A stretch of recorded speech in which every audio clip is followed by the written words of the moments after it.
ওখানে বলা হয় যে বাবা দিবস আর কি হচ্ছে আর মা দিবস আর হচ্ছে আর জাতীয় দিবস আমরা যাকে ওখানে যে উদযাপন করা হয় সেটাকে বলা হচ্ছে দিবস।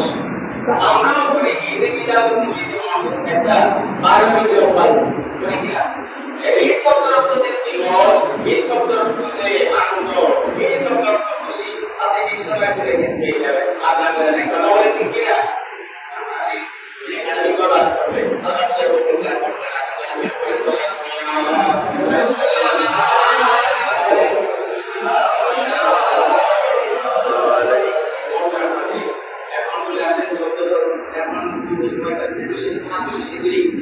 এখন চলে যান 650 বছর আগে, 600 থেকে 650 বছর পিছনে চলে যান, যখন বিভূতি ইমাম কুতুবী রহমাতুল্লাহ আলাইহি ইমাম কুতুবী রহমাতুল্লাহ আলাইহি বলেছে, সেই বইয়ের নাম হচ্ছে আল-ইলাম বিআলামি বাইতিল্লাহিল হারাম। আল-ইলাম বিআলামি বাইতিল্লাহিল হারাম সেই বইয়ের মধ্যে আজ থেকে 650 বছর আগে এই কিতাব তিনি লিখলেন।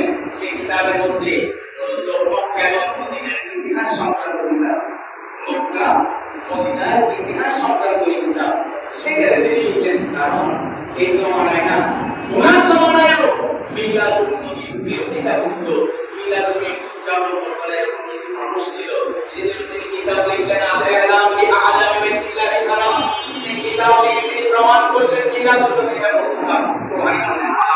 সেই কিতাবে তিনি ফতোয়া দিলেন, সেই কিতাবে তিনি বলতে লাগলেন যে আমরা সরকারের কায়নাতের উম্মত হয়েছি, কিন্তু সরকারের উম্মত হয়েও কিভাবে সরকারের আগমনের দিনকে আমরা উদযাপন করতে পারি না। যারা উদযাপন করতে পারে না তাদের মতো হতভাগা বদমাশ আর উম্মত নেই। কথা বলেন ঠিক কিনা? ইমাম কুতুবী রহমাতুল্লাহ আলাইহি 650 বছর আগে ইমাম আল-ইলাম বিআলামি বাইতিল্লাহিল হারাম সেই কিতাবে বক্তব্য দিয়েছে। এরকম দুর্খবর উম্মত আর পেতে পারে না। আমরা ইমামই যদি মিলাদ করি এবং নিজের জন্য থেকে আলোচনা করি, সেখান থেকে শিক্ষা আছে কিনা? নবী সাল্লাল্লাহু আলাইহি ওয়াসাল্লামের জন্ম থেকে ওনার জীবন বৃত্তান্ত থেকে আমাদের জীবনকে জানার দরকার আছে কিনা?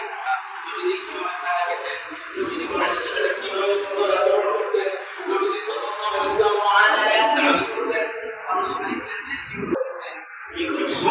নবীজি উম্মতের জন্য শিক্ষা হিসেবে দিয়েছে। সুবহানাল্লাহ।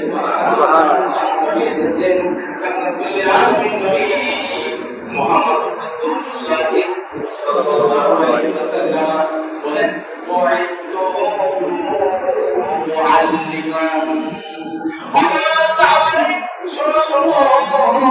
আমি এই দুনিয়ার জমিনে এসেছি তোমাদের শিক্ষক হিসেবে। আমি শিক্ষক হিসেবে তোমাদেরকে শিক্ষা দেওয়ার জন্য দুনিয়ার জমিনে আল্লাহ তোমাদের জন্য পাঠিয়েছেন। আল্লাহ তাআলা আমরা শুকরিয়া আদায় করছি। মুসা আলাইহিস সালাম হযরত ঈসা আমরা যে রকম সৌভাগ্য অন্যান্য নবীর কথা সেই সৌভাগ্য সেই কিয়ামত লাগে আমরা সব পেয়েছি এবং সর্বশ্রেষ্ঠ নবী সময় সঙ্গে পিতা রবি ইসলাম বলতেবা শাহী শাহী মাতা বলতে হসলাত আব্দুল কাদের জিলানী রাদিয়াল্লাহু তাআলা আনহু ওয়াফাতের মা আমরা মিলাদ শরীফ করি, ওনার গৌরব করি। আজকে মিলাদুন নবীর সাথে গোসল পাকের কি সম্পর্ক ছিল সেই ব্যাপারে একটা ছোট্ট একটা তথ্য কিতাবের মধ্যে আমি পেয়েছি, সেটা আপনাদেরকে সবাই বলে আজকে আলোচনা শেষ করবো। মহতারাম হাজিরিন, সেই আলোচনা হচ্ছে বড় আদিব আলোচনা। আল্লাহু আকবার। মহতারাম হাজিরিন, গোসল পাক শাহী শাহী বাগদাদ রাদিয়াল্লাহু তাআলা বাড়ি হচ্ছে ইরাকের বাগদাদ শরীফে। বলেন ইরাকের বাগদাদ ইরাকের বাগদাদ শরীফে গোসল পাক শাহী শাহী বাগদাদ রাদিয়াল্লাহু তাআলা গোসল পাকের ইন্তেকাল হয়ে গেল। গোসল পাক উনি ইন্তেকাল করলেন। এরপরে ইরাকের বাগদাদের চীনের রাজপ্রাসাদ, যিনি রাজ দরবার পরিচালনা করেন, রাষ্ট্র পরিচালনা করেন, ওখানে গোসল পাকের ইন্তেকালের পরে সেই সময় পর্যন্ত এলাকাবাসীকে নবী মিলাদ উদযাপন করা হতো। সুবহানাল্লাহ।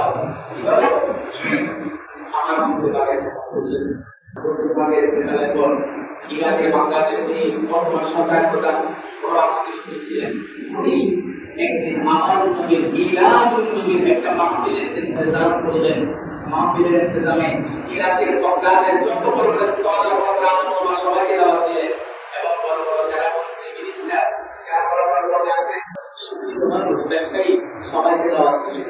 অ্যানাউন্সমেন্ট করা হলো, এলান করা হলো ডাকঘর থেকে যে ইরাকের বাগদাদের রাজপ্রাসাদে রাজদরবারে নবীর মিলাদের মেহফিল হবে। সুবহানাল্লাহ। ঘোষণা করা হলো।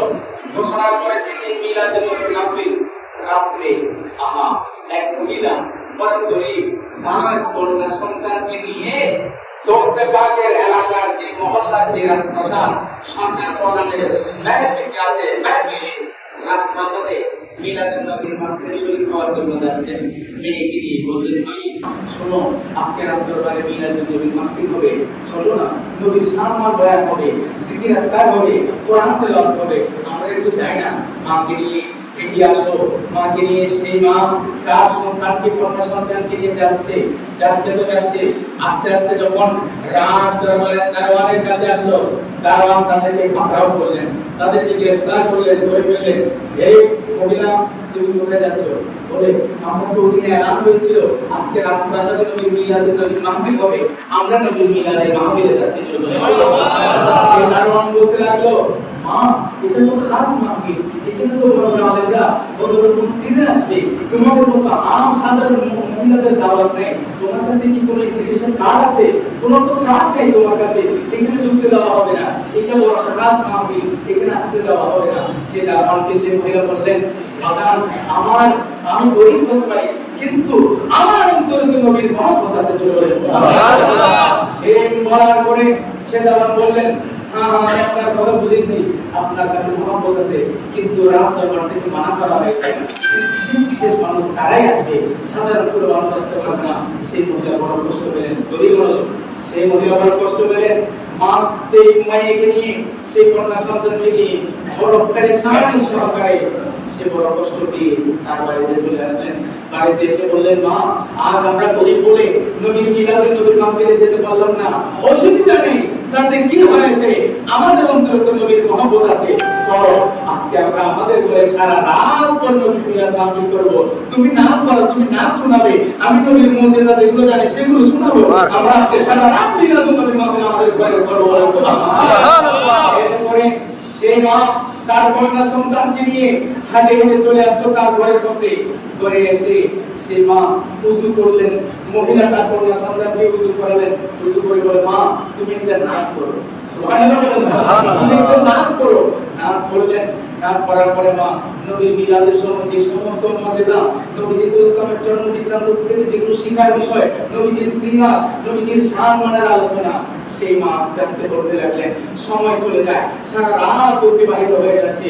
ওদিকে মা এবং কন্যা সন্তান মিলে গোটা রাত ভর নবীর মিলাদুন নবীর মাহফিল উদযাপন করছেন। জোরে বলেন সুবহানাল্লাহ। এক পর্যায়ে সেই মহিলা তার সম্ভবত উযু ভেঙে যাওয়ার উপক্রম হলো।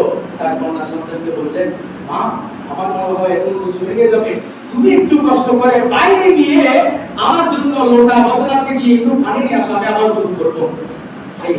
এরপরে তখন তার কন্যা সন্তানকে যখন পাঠালেন, তিনি ঘর থেকে বের হলেন। বের হওয়ার সাথে সাথে সেই কন্যা সন্তান দেখলেন তার ঘরের সামনে এক নূরানি চেহারার মানুষ, সাদা সুফেদ, সাদা দাড়ির এক বুজুর্গ দাঁড়িয়ে আছে। সুবহানাল্লাহ। তারপরে সেই কন্যা সন্তান ভয় পেয়ে দৌড় দিয়ে মার কাছে আসলেন।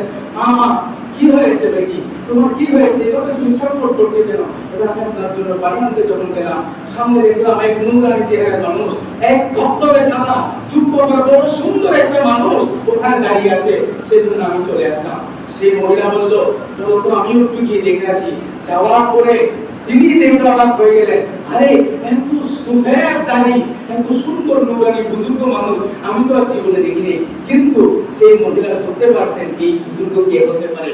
এরপরে জিজ্ঞেস করলেন, বাবা, আপনি এসেছেন, আপনি তো আমার ঘরকে ধন্য করেছেন, আমি আপনাকে চিনে ফেলেছি, আপনি হচ্ছেন পীরে পীরা, মিরি মীরা, গৌসুল আজম বরদি আব্দুল কাদের জিলানী সুবহানাল্লাহ।